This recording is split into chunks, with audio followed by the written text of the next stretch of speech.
comes from the 13th chapter of Mark. If you would, please find that and stand to honor the Word of God if you are able. It's subtitled, "The Destruction of the Temple Foretold."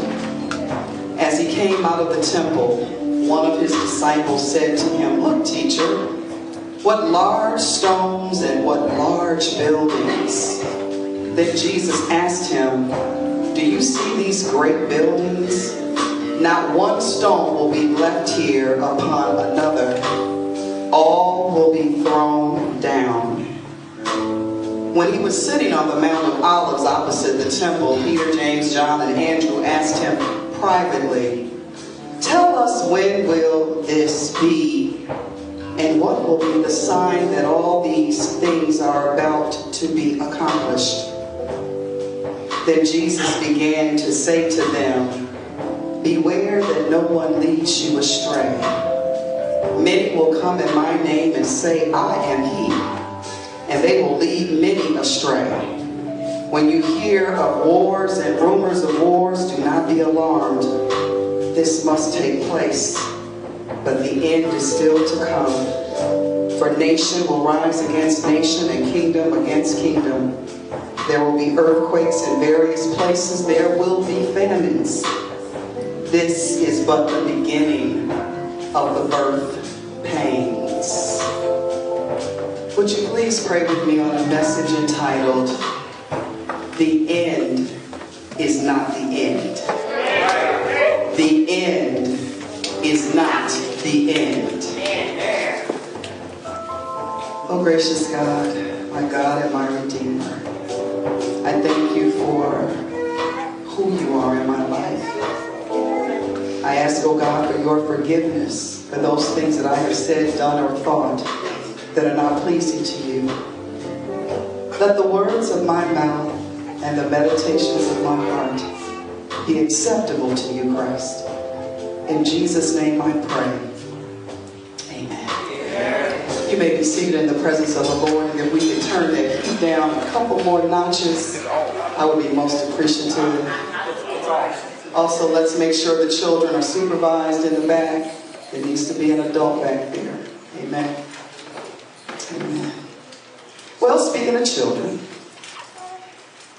when Nikki was a little girl, and I mean very, very young, she loved books.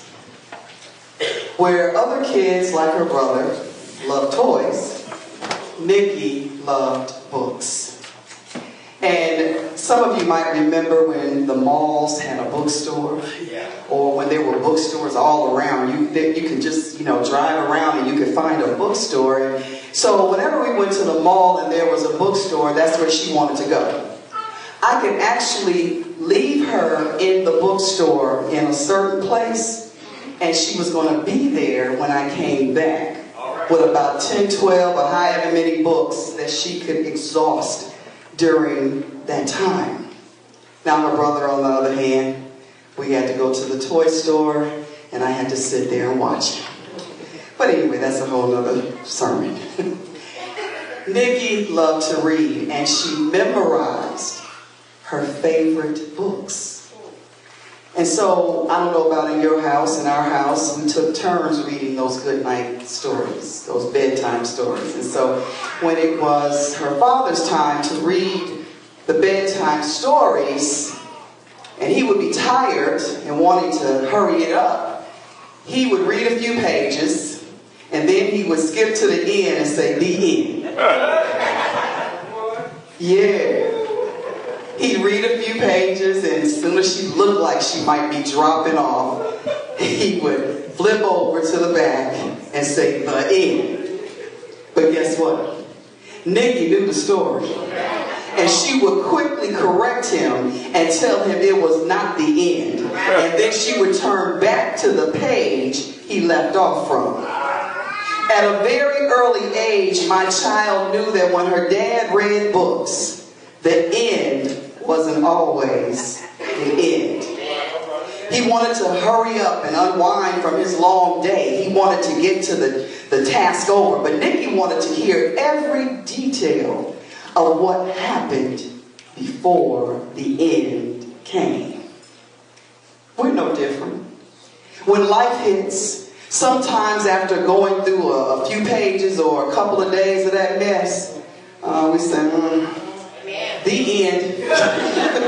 When is this going to end? Because see, the end of the story means it's over.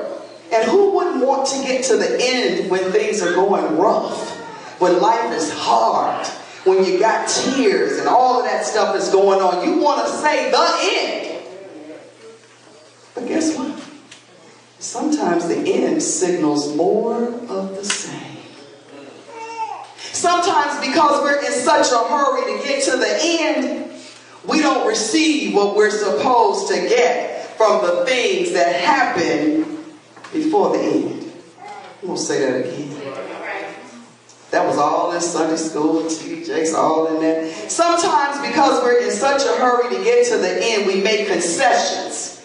You know, we do things we shouldn't do. And so we miss what we're supposed to get. So the end is not the end. But even when we're going through and the end seems like the end, but it's really, really not, those of us who are called by Christ can rest assured that eventually the weeping that came in the night will end with joy in the morning. Those of us who are followers of the one true God know that one day we will walk and not faint. One day we will run and not grow weary. Sometimes the end means something is lost, is gone, is dead. Yeah, but God says in Romans 4:17, God gives life to the dead and calls those things which do not exist as though they did.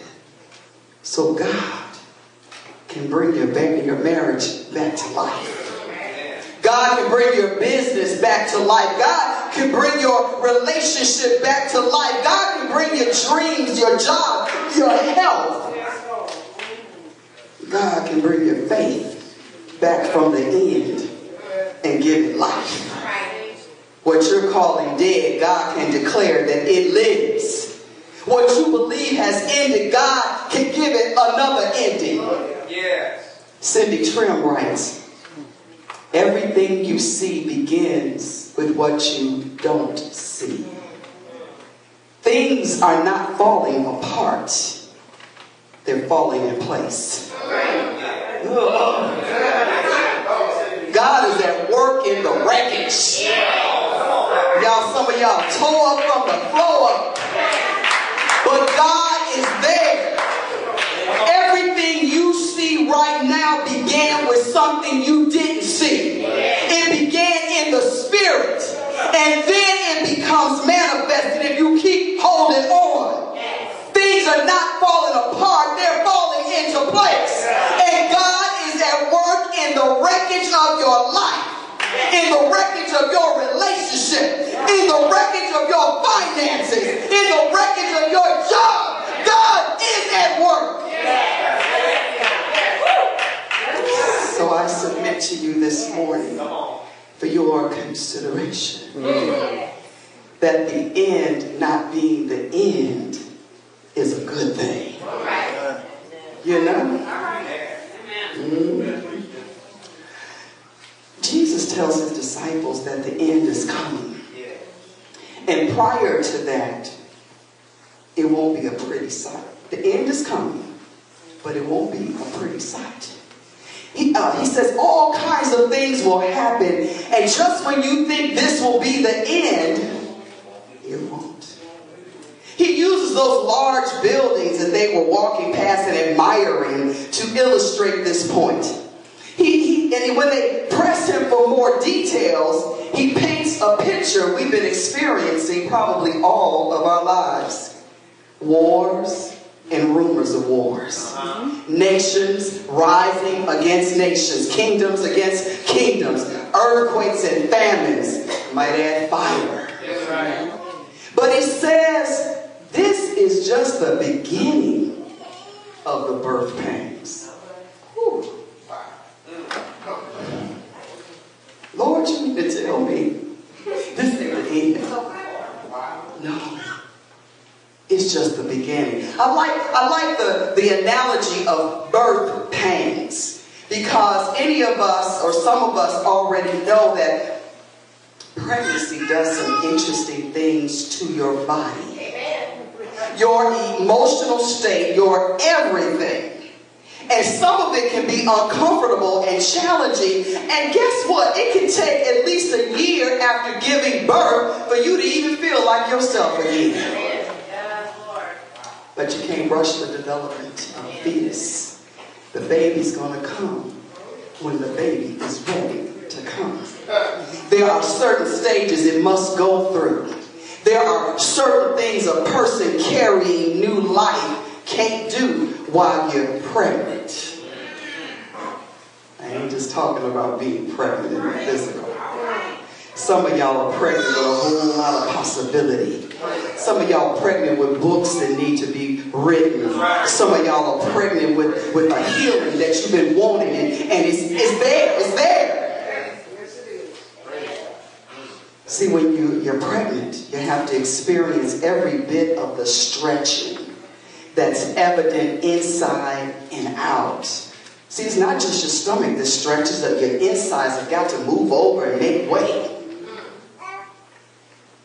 Even some people you'll have to deal with that might say some things that are good or maybe distasteful. You'll have to make sure that your intake is healthy and beneficial. Otherwise, you're not going to be able to carry that life. Or it might be birthed with something it's not supposed to. The mornings of feeling lightheaded and nauseous. The strange appetites that no one understands.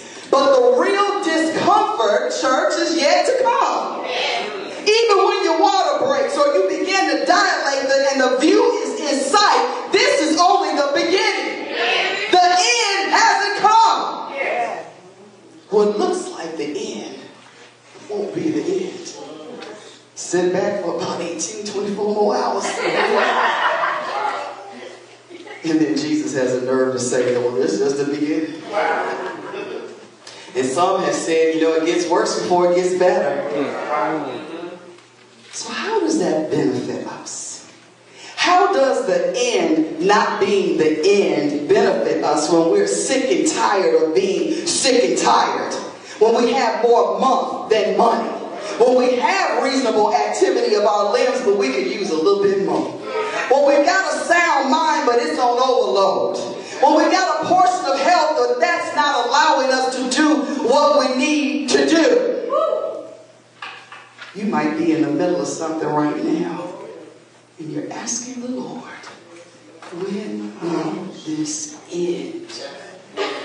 When will this be over? I thought I dealt with this, and now it's back. I thought I handled that situation, and here it comes again. But I believe the Lord is showing us through this passage that God needs us to look at the situation again. Look at it again. So let me tell you what I mean. Jesus and his disciples are leaving out of the temple where he has pointed out to them the difference between those who give and it's not a sacrifice, and those who give and have nothing left. And so as they're walking, the disciples were all of a sudden in awe of the temple and the large stones that seemed forever etched in that place. Now, as I read this, I began to ponder, well, why are they so excited about buildings they've seen on many occasions? They go to the temple. They go to the church. Why all of a sudden are they now noticing how beautiful it is? But it makes sense when you think about it. When your eyes are open to certain things, you begin to see things you never saw before. Some of y'all, when you were courting somebody, they might have just been a friend. You weren't even thinking about them. That's what happened with me and Mike. He was just my boy. Oh, boy. And all of a sudden, one day I looked at him. I was like, what? Was that there all the time?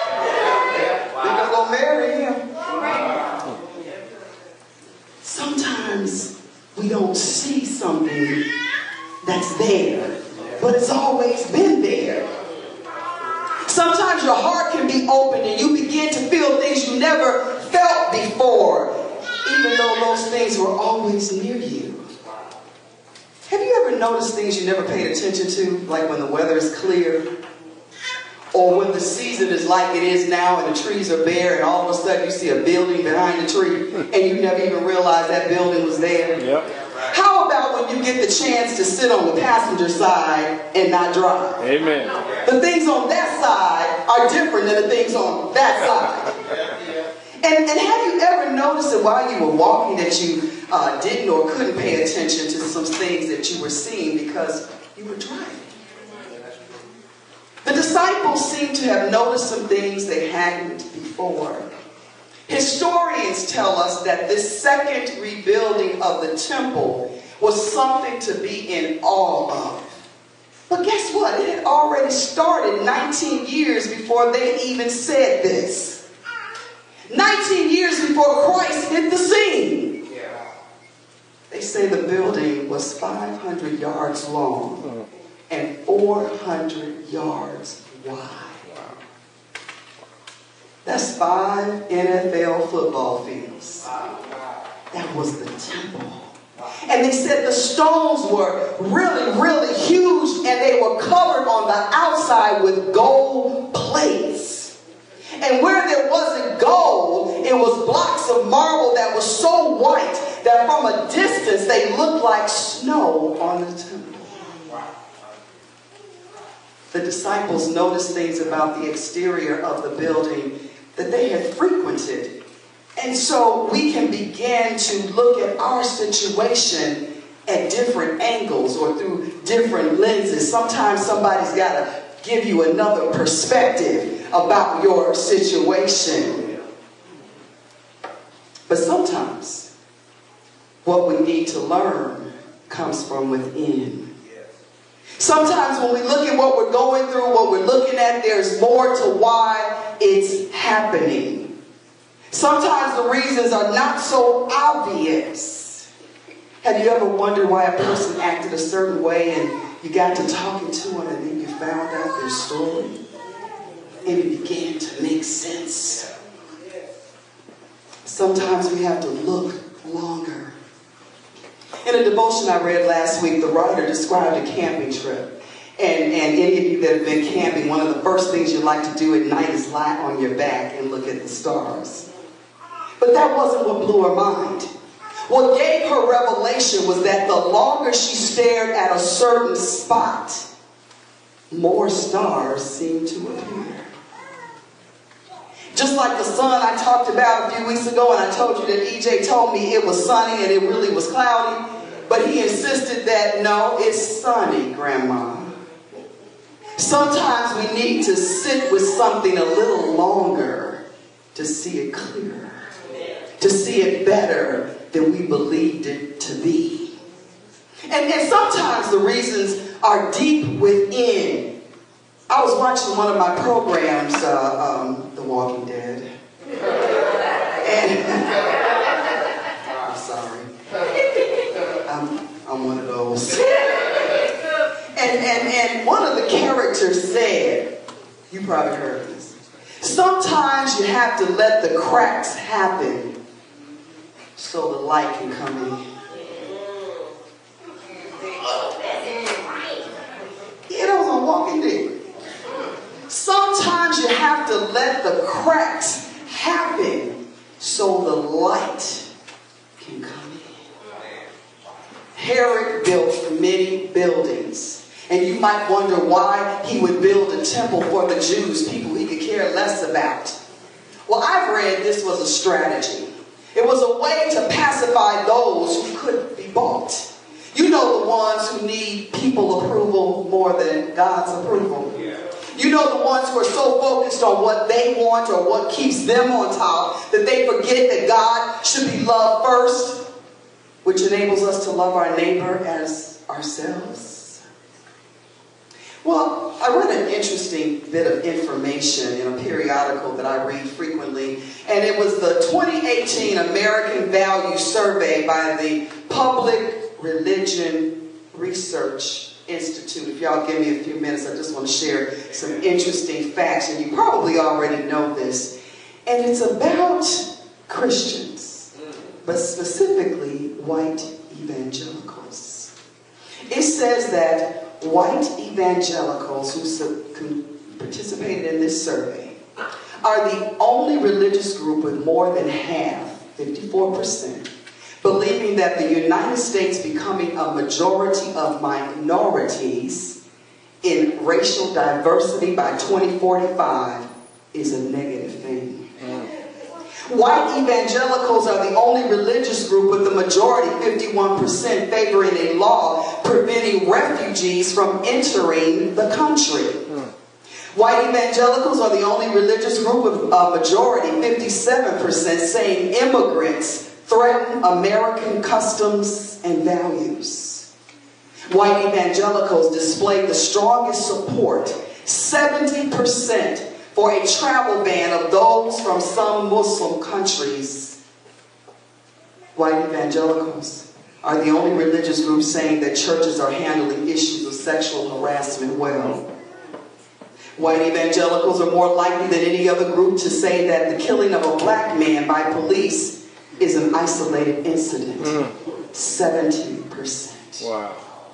White evangelicals are the least likely to think that 45's words and actions have encouraged white supremacist groups.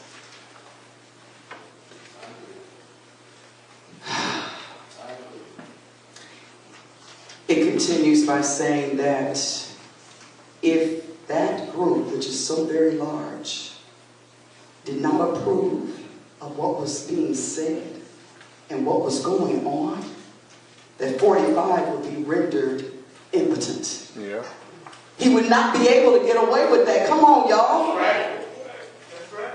Amen. Somebody said to me that their church was full of decent people, but they supported Trump. Right. I'm sorry, y'all. I'm going on the record. Amen. You couldn't be decent.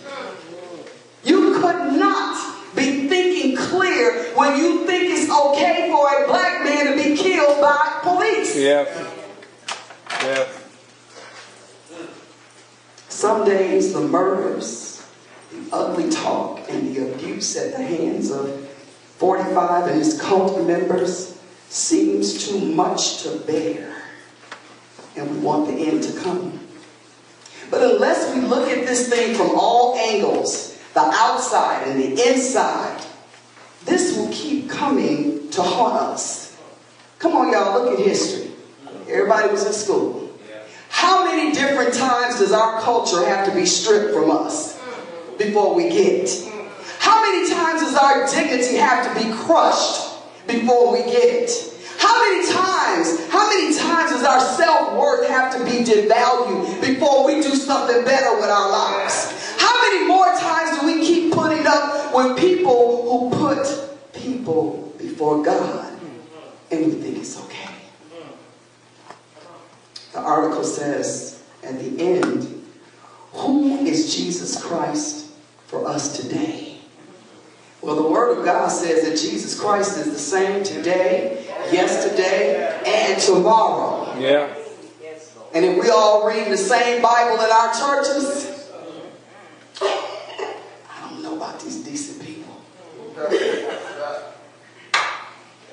The end not being the end can be a good thing, because it allows us to see or come to a realization of something we initially hadn't. Just the other day, our forever First Lady Michelle Obama said, reflecting is very important. The end is not the end, because it gives us also a chance to proclaim the good news Yes. in the midst of the bad news. That's right.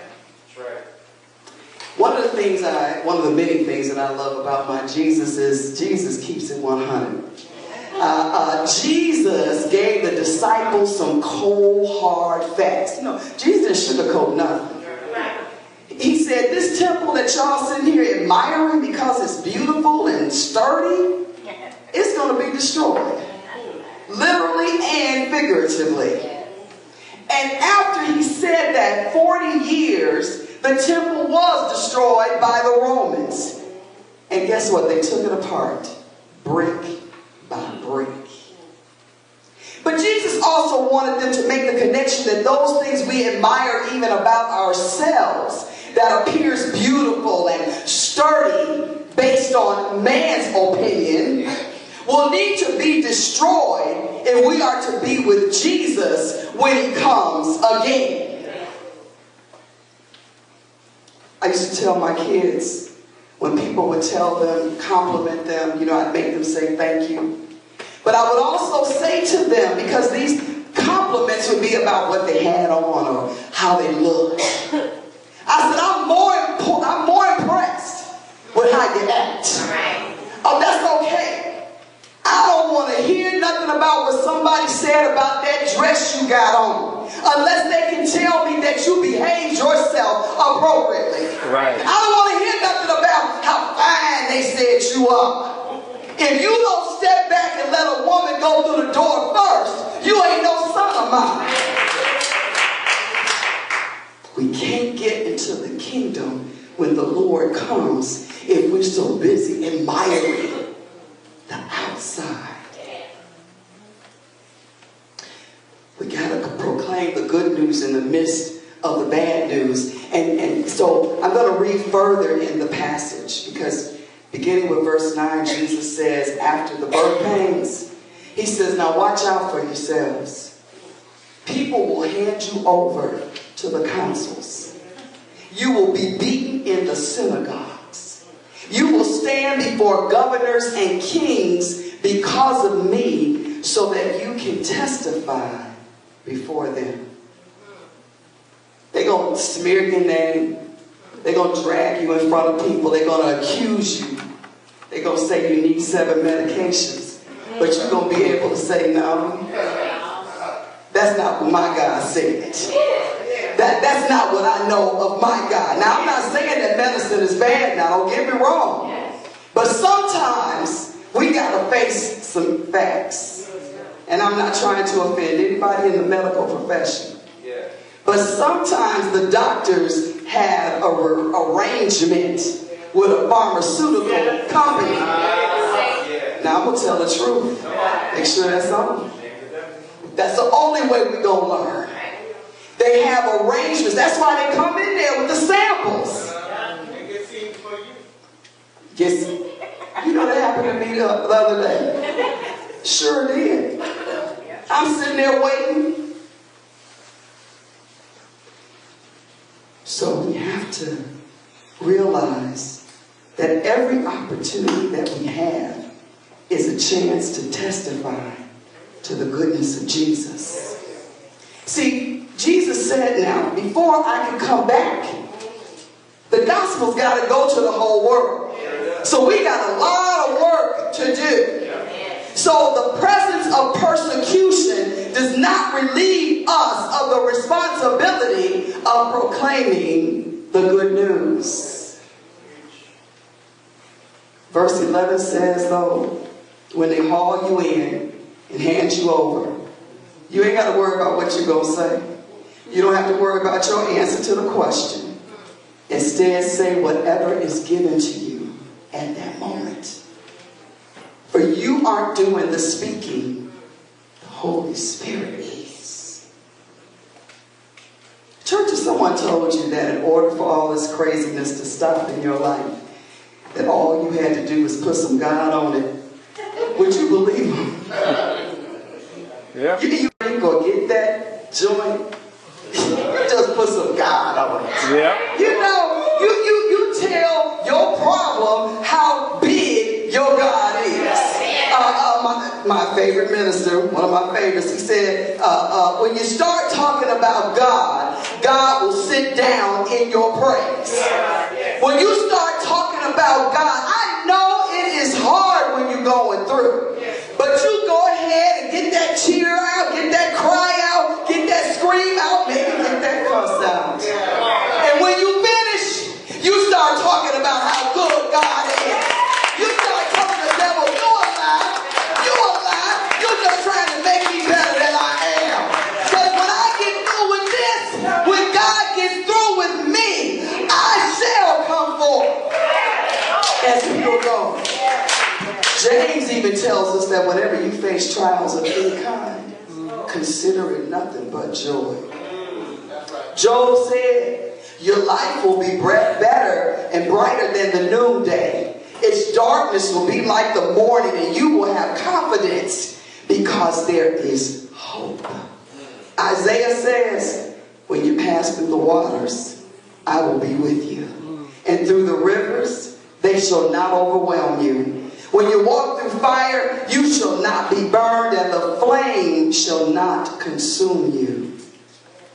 When you proclaim the good news in the midst of something bad going on, you'll be like the man who was ill for 38 years. Jesus is going to tell you, you know what? Excuse me, take up your mat and walk. Yeah. Or when you start putting some God in it, when you're going through, you'll be like the woman with the issue. You won't have an issue because you done reached out and touched the hem of his garment through your praise.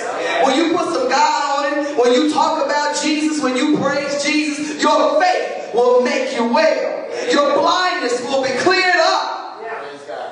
One eye, you got two. That deadness you feel will have you resurrected. And the peace of God, which surpasses all understanding, will guard your hearts and your minds in Christ Jesus. The end is not the end. And it's a good thing. Because it allows for reflection. It will give you an opportunity to spread the gospel. And it will also allow you to know that you're going to be saved. You're going to be saved. See, it says, Jesus tells the disciples, but the one who endures to the end will be saved. So you can't be quick for the end to come. As a matter of fact, we know this is true because the ancient understanding of the word endures, the Greek understanding, means remain under. Remain under. I'm going to end by saying this. I asked God something. I said, Lord, why are you taking me through the waters? I asked God, why are you taking me through the waters? You know I can't swim. You know I feel like I'm drowning, God. Why are you taking me through the waters? So God told me. He said, because your enemies can't swim. I'm